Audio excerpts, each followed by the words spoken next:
ನಮಸ್ಕಾರ, ಆದಾಬ್, ಜೈ ಭೀಮ್. ನಾನು ನಿಮ್ಮ ಭಾಗ್ಯನಾರಾಯಣ ಬೊಗ್ಗವರಪು. ನೀವು ನೋಡ್ತಾ ಇದ್ದೀರಿ ಸುದ್ದಿ ಸರ್ಕಲ್. ಇವತ್ತು ಪಶ್ಚಿಮ ಬಂಗಾಳದಲ್ಲಿ ಎರಡನೇ ಮತ್ತು ಅಂತಿಮ ಹಂತದ ಮತದಾನ ಮುಗಿಯುವುದರೊಂದಿಗೆ 5 ರಾಜ್ಯಗಳ ಚುನಾವಣೆ ಏನಾಗಿತ್ತಲ್ಲ, ಒಂದು ಕೇಂದ್ರಾಡಳಿತ ಪ್ರದೇಶ, 4 ರಾಜ್ಯಗಳಲ್ಲಿ ಚುನಾವಣೆಗಳು ನಡೆದಿತ್ತಲ್ಲ, ಆ ಚುನಾವಣೆಗಳಿಗೆ ಎಕ್ಸಿಟ್ ಪೋಲ್ಗಳನ್ನು ಕೊಡೋದಕ್ಕೆ ಅವಕಾಶ ಒದಗಿ ಬಂದಿದೆ. ಸೊ ಎಕ್ಸಿಟ್ ಪೋಲ್ಗಳು ಒಂದರ ನಂತರ ಒಂದು ಬರ್ತಾನೆ ಇದೆ. ಸೊ ನಾನು ಅದರ ಪ್ರಕಾರ ಒಂದೊಂದು ರಾಜ್ಯದ ಎಕ್ಸಿಟ್ ಪೋಲ್ಗಳನ್ನು ಕೇರಳಂ, ತಮಿಳುನಾಡು, ವೆಸ್ಟ್ ಬೆಂಗಾಲ್ ಮತ್ತು ಅಸ್ಸಾಂ ರಾಜ್ಯಗಳ ಎಕ್ಸಿಟ್ ಪೋಲ್ಗಳನ್ನು ಒಂದೊಂದು ವಿಡಿಯೋ ಮಾಡಿ ಸೆಪರೇಟ್ ಆಗಿ ತೋರಿಸ್ತಾ ಇದ್ದೀನಿ. ಈ ವಿಡಿಯೋದಲ್ಲಿ ಕೇರಳಂ ರಾಜ್ಯದಲ್ಲಿ ಯಾರು ಅಧಿಕಾರಕ್ಕೆ ಬರಬಹುದು ಅಂತ ಎಕ್ಸಿಟ್ ಪೋಲ್ಗಳು ಹೇಳ್ತಾ ಇದ್ದೇವೆ. 4 ಎಕ್ಸಿಟ್ ಪೋಲ್ಗಳನ್ನು ತಗೊಂಡು ಬಂದಿದ್ದೀನಿ ನಾನು. 4 ಸಂಸ್ಥೆಗಳು ನಡೆಸಿರುವಂತಹ ಎಕ್ಸಿಟ್ ಪೋಲ್ಗಳ ಸಂಖ್ಯೆಗಳನ್ನು ತಗೊಂಡು ಬಂದಿದ್ದೀನಿ.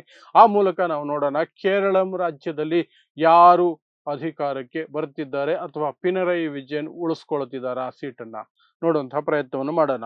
ಸೊ ಮೊದಲಿಗೆ ಕೇರಳದಲ್ಲಿರುವಂತಹದ್ದು ಒಟ್ಟು ಶಾಸಕರ ಸಂಖ್ಯೆ 140. ಸೊ 71 ಮೆಜಾರಿಟಿ ಮಾರ್ಕ್, ಬಹುಮತಕ್ಕೆ 71 ಸೀಟ್ ಬೇಕು. ಮೊದಲನೇದಾಗಿ ಪೀಪಲ್ಸ್ ಪಲ್ಸ್ ಅನ್ನುವಂತಹ ಸಂಸ್ಥೆ ನಡೆಸಿರುವಂತಹ ಎಕ್ಸಿಟ್ ಪೋಲ್ಗಳನ್ನು ನೋಡೋದಾದ್ರೆ ಅವರ ಪ್ರಕಾರ LDF ಅಂದ್ರೆ ಎಡಪಕ್ಷಗಳ ಒಕ್ಕೂಟ ಏನಿದೆ ಅದು 55ರಿಂದ 65 ಸೀಟುಗಳಿಗೆ ಸೀಮಿತ ಆಗುತ್ತೆ. ಅಂದ್ರೆ ಮೆಜಾರಿಟಿಗಿಂತ ಕೆಳಗಡೆ ಇರುತ್ತೆ. ಅದೇ ಜಾಗದಲ್ಲಿ ಕಾಂಗ್ರೆಸ್ ನೇತೃತ್ವದ UDF 75ರಿಂದ 85 ಸೀಟು ಬರಬಹುದು. ಅಂದ್ರೆ ಕಾಂಗ್ರೆಸ್ 10 ವರ್ಷಗಳ ನಂತರ ಕೇರಳದಲ್ಲಿ ಅಧಿಕಾರಕ್ಕೆ ಬರ್ತಾ ಇದೆ ಅನ್ನುವ ಸೂಚನೆಗಳನ್ನ ಪೀಪಲ್ಸ್ ಪಲ್ಸ್ ಅನ್ನುವಂತಹ ಸಂಸ್ಥೆ ಎಕ್ಸಿಟ್ ಪೋಲ್ ಹೇಳ್ತಾ ಇದೆ. ಬಿಜೆಪಿ ಅಲ್ಲಿ ಯಾವಾಗಲೂ 1 ಸೀಟು 2 ಸೀಟು 3 ಸೀಟಲ್ಲೇ ಒದ್ದಾಡ್ತಿರುತ್ತೆ. ಈ ಬಾರಿಯೂ ಸಹ ಅಷ್ಟೇ ಇರುತ್ತೆ. 0ಯಿಂದ ಹಿಡಿದು 3 ಸೀಟುಗಳು ಬರುವಂತಹ ಸಾಧ್ಯತೆ ಇದೆ ಅಂತ ಪೀಪಲ್ಸ್ ಪಲ್ಸ್ ಹೇಳ್ತಾ ಇದೆ. ಇನ್ನು ವೋಟ್ ವೈಬ್ ಅನ್ನುವಂತಹ ಒಂದು ಸಂಸ್ಥೆ ನಡೆಸಿರುವಂತಹ ಸಮೀಕ್ಷೆಯನ್ನ ನೋಡೋದಾದ್ರೆ, ಎಕ್ಸಿಟ್ ಪೋಲ್ಗಳನ್ನ ನೋಡೋದಾದ್ರೆ, LDF ಎಡಪಕ್ಷಗಳ ಏನು ಮೈತ್ರಿ ಇದೆ ಅದು 58ರಿಂದ 68 ಸೀಟುಗಳವರೆಗೆ ಹೋಗುತ್ತೆ ಅಂತ ಹೇಳಲಾಗ್ತಿದೆ. ಅಲ್ಲಿಯೂ ಸಹ ಮೆಜಾರಿಟಿಯಿಂದ ಕೆಳಗಡೆ ಪಿನರಾಯಿ ಸರ್ಕಾರ ಬರ್ತಿದೆ ಅಥವಾ ಪಿನರಾಯಿ ಪಕ್ಷ ಬರ್ತಿದೆ. ಸೊ ಅಲ್ಲಿಗೆ 10 ವರ್ಷಗಳ ಅವರ ಆಡಳಿತ ಅಂತ್ಯ ಆಗುತ್ತೆ ಅನ್ನುವ ಸೂಚನೆಗಳು. UDF on the other hand 70ರಿಂದ 80 ಸೀಟ್ವರೆಗೆ ಬರುತ್ತೆ ಅಂತ, ಅಂದ್ರೆ ಮೆಜಾರಿಟಿ 10 ಬರುತ್ತೆ ಅಥವಾ ಮೆಜಾರಿಟಿಗಿಂತ ಸುಮಾರು 9 ಸೀಟುಗಳವರೆಗೆ ಹೆಚ್ಚಿಗೆ ಬರೋ ಸಾಧ್ಯತೆ ಇದೆ ಅಂತ ಅದು ಹೇಳ್ತಾ ಇದೆ ವೋಟ್ ವೈಬ್ ಅನ್ನುವಂತಹ ಸಂಸ್ಥೆ. ಇನ್ನು ಇತರರು 0 to 4 ಅದರಲ್ಲಿ ಬಿಜೆಪಿ ನಾನು ಹೇಳದಂಗೆ ಸೇರಿರುತ್ತೆ. ಅದು 1-2 ಸೀಟ್ಗಳನ್ನು ಗೆಲ್ಲುತ್ತೆ. ಇನ್ನು ಆಕ್ಸಿಸ್ ಮೈ ಇಂಡಿಯಾ ಮತ್ತು NDTV ಜಂಟಿಯಾಗಿ ನಡೆಸುವಂತಹ ಸಮೀಕ್ಷೆಯಲ್ಲಿ ಎಕ್ಸಿಟ್ ಪೋಲ್ನಲ್ಲಿ LDFಗೆ ಕೇವಲ 49ರಿಂದ 62 ಸೀಟು ಬರಬಹುದು ಅಂತ ಹೇಳಲಾಗ್ತಿದೆ. UDF 78ರಿಂದ 90 ಸೀಟು ಬರುತ್ತೆ ಅಂತ ಹೇಳ್ತಾ ಇದ್ದಾರೆ ಅವರು. ಅಂದ್ರೆ ಸ್ಪಷ್ಟವಾದಂತಹ ಬಹುಮತ ಕಾಂಗ್ರೆಸ್ ಮೈತ್ರಿಗೆ ಬರುತ್ತೆ. ಎಡಪಕ್ಷಗಳ ಸರ್ಕಾರ ಅಲ್ಲಿಗೆ ಅಂತ್ಯ ಕಾಣುತ್ತೆ. ಪಿನರಾಯಿ ವಿಜಯನ್ ಅವರ ಆಡಳಿತ ಅಂತ್ಯ ಆಗುತ್ತೆ ಅನ್ನುವಂಥದ್ದು ಆಕ್ಸಿಸ್ ಮೈ ಇಂಡಿಯಾ NDTV ಅವರ ಲೆಕ್ಕಾಚಾರ, ಅವರ ಎಕ್ಸಿಟ್ ಪೋಲ್. ಇನ್ನು ಕೊನೆಯದಾಗಿ ಪೀಪಲ್ಸ್ ಇನ್ಸೈಟ್ ಅನ್ನುವಂತಹ ಇನ್ನೊಂದು ಸಂಸ್ಥೆ ನಡೆಸಿರುವಂತಹ ಒಂದು ಸಮೀಕ್ಷೆ ಏನಿದೆ, ಎಕ್ಸಿಟ್ ಪೋಲ್ಗಳಿದೆ, ಅದರ ಪ್ರಕಾರ LDF ಎಡಪಕ್ಷಗಳ ಮೈತ್ರಿ ಏನಿದೆ, ಅದು ಒಕ್ಕೂಟ ಏನಿದೆ, ಅದು 58ರಿಂದ 68 ಸೀಟುಗಳಿಗೆ ಸೀಮಿತ ಆಗುತ್ತೆ. ಸೊ ಅಲ್ಲಿಯೂ ಸಹ ಇದು ಮೆಜಾರಿಟಿ ಹತ್ರ ಬರ್ತಿಲ್ಲ, 3 ಸೀಟು ಕಡಿಮೆ ಆಗುತ್ತೆ ಮ್ಯಾಕ್ಸಿಮಮ್ ಬಂದರೂ ಸಹ. ಅದೇ ಜಾಗದಲ್ಲಿ UDF 66 to 76 ಅಂತ ಹೇಳ್ತಿದ್ದಾರೆ, 66ರಿಂದ 76, ಅದು ಸಹ ಮೆಜಾರಿಟಿ ಹತ್ರ ಬರುತ್ತೆ, ಮೆಜಾರಿಟಿ ದಾಟ್ಕೊಂಡು ಹೋಗೋ ಸಾಧ್ಯತೆ ಇದೆ ಅಂತ ಹೇಳ್ತಾ ಇದ್ದಾರೆ.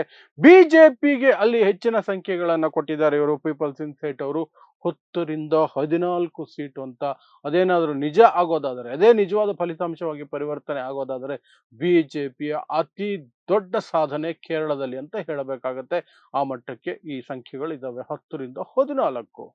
ಇನ್ನು ಇತರರು 1 ಸೀಟು, 1 ಅಥವಾ 0 ಅಥವಾ 1 ಸೀಟು ಪಡೆಯುವಂತ ಸಾಧ್ಯತೆ ಇದೆ ಅಂತ ಪೀಪಲ್ಸ್ ಇನ್ಸೈಟ್ ಹೇಳ್ತಾ ಇದೆ. ಸೊ ಈ 4 ಎಕ್ಸಿಟ್ ಪೋಲ್ಗಳನ್ನ ನೋಡಿದಾಗ ಕಾಂಗ್ರೆಸ್ ನೇತೃತ್ವದ UDF ಬರ್ತಿದೆ, ಅಧಿಕಾರಕ್ಕೆ ಬರಬಹುದು ಅಂತ ಹೇಳ್ತಿದ್ದಾರೆ, ಅಂದ್ರೆ ಎಡ್ಜ್ ಇದೆ ಅಂತ. ಬಟ್ ಎಲ್ಲಿಯೂ ಸಹ ಅಬ್ಸಲ್ಯೂಟ್ ಮೆಜಾರಿಟಿ ಅನ್ನುವಂಥದ್ದಕ್ಕೆ ಸಹ ಇಲ್ಲಿ ಅವಕಾಶಗಳಿಲ್ಲ. ಟೈಟ್ ಫೈಟ್ ಇರುತ್ತೆ. ಕೊನೆ ಕ್ಷಣದಲ್ಲಿ ಫೋಟೋ ಫಿನಿಶ್ ಅಲ್ಲಿ ಕಾಂಗ್ರೆಸ್ ವಾಪಸ್ ಬರುತ್ತೆ, 10 ವರ್ಷಗಳ ನಂತರ ಆಡಳಿತಕ್ಕೆ ವಾಪಸ್ ಬರುತ್ತೆ ಅನ್ನುವಂತಹ ರೀತಿಯಲ್ಲಿ ಈ 4 ಸಂಸ್ಥೆಗಳು ಪೀಪಲ್ಸ್ ಪಲ್ಸ್, ವೋಟ್ ವೈಬ್, ಮೈ ಇಂಡಿಯಾ, ಆಕ್ಸಿಸ್ ಮೈ ಇಂಡಿಯಾ ಮತ್ತು NDTV, ಪೀಪಲ್ಸ್ ಇನ್ಸೈಟ್, ಈ 4 ಸಂಸ್ಥೆಗಳು ಹೇಳಿರುವಂತಹ ಎಕ್ಸಿಟ್ ಪೋಲ್ ಹೇಳುತ್ತಿದೆ. ಅಲ್ಲಿಗೆ ಪಿನರಾಯಿ ವಿಜಯನ್ ಅವರ 10 ವರ್ಷಗಳ ಆಡಳಿತ ಕೊನೆಗಾಣುವ ಎಲ್ಲ ಲಕ್ಷಣಗಳು ಕಾಣ್ತಾ ಇದೆ. ಕಾಂಗ್ರೆಸ್ನಲ್ಲಿ ಯಾರು ಮುಖ್ಯಮಂತ್ರಿ ಆಗುತ್ತಾರೆ ಅನ್ನೋದರ ಬಗ್ಗೆ ದೊಡ್ಡ ಫೈಟೇ ನಡೆಯುತ್ತೆ.